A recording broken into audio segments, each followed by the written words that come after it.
Kombëtarja shqiptare ka pasur ndër vite futbollistë që kanë lënë gjurmë dhe një nga ata është pikërisht Alban Meha, i cili gjithmonë do të mbahet mend për goditjet e tij nga distanca, ku edhe shënonte 2 herë me kuqezind. Me sfushurin nga Prekazi, në një intervistë për Panorama Sport ka folur për të shkuarën e tij kombëtaren, Europianin e 2016-s, si dhe ndeshjen e ardhshme kundër Serbisë. Ditët e sotme shumë lojtarë mbyllin karrierën në moshë më të re, ndërsa ju vazhdoni edhe pse 39 vjeç. Cili është sekreti i Mehës?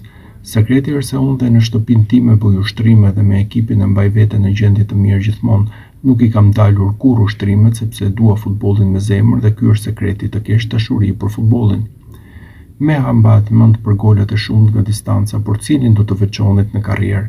Unë do të veçoja 2 gole në karrierën time dhe janë të 2 ato gole që kam shënuar me kombëtaren kundër Maltës dhe Lituanisë, të 2 ishin golat të cilët i kam shënuar nga distanca. Sa i përket kombëtares sot, a shendo një lojtar që të kujton veten? Nuk besoj se është dikush tjetër si unë në kombëtare. Unë nuk dua të them se kam qenë apo jam më i miri, por thjesht stilin që kam pasur unë e shoh që nuk kam më. Cili është pengu që keni nga kombëtarja? Pengu më i madh që kam nga kombëtarja është mungesa në Europian. E kisha ëndër Europianin e Francës që të isha aty, por trajneri De Biasi më bëri padrejtësi atë kohë. Ju ishit pjesë e historisë që u shkrua në Beograd, si e kujton atë natë, sot që kanë kaluar 11 vite. Ajo natë në Beograd ishte një natë tmerri. Unë e dija që serbët do të na prisnin shumë keq, por ja dolën dhe e treguam si ekip që ishim shumë të fortë dhe se nuk kishim frikë nga Serbia. Besoj se në atë ndeshje ka parë gjithë bota se çfarë njerëzish janë ata.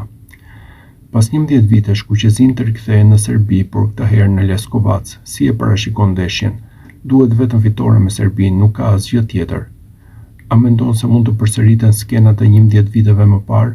Serbisë nuk duhet që të besohet asnjëherë dhe besoj se futbollistët tonë do ta kenë shumë të vështirë të luajnë atje. Gjithsesi, unë dua që t'ju uroj shumë suksese dhe të na bëjnë krenar me një fitore. Në 2027 ne do të organizojmë Europianin U21 me Serbinë. Si e sheh? Sigurisht unë jam kundër këtij organizimi që bëhet edhe për vetë faktin se jam nga Prekazi dhe nuk mund ta imagjinoj diçka të tillë. Si ishe shanset e Shqipërisë për në botror? Shanset këtë vit janë shumë të mira dhe kam shumë besim se do të shkojmë në botror. Nëse bëjmë një krahasim të skuadrës së 2014 dhe skuadrës sot, çfarë ka ndryshe?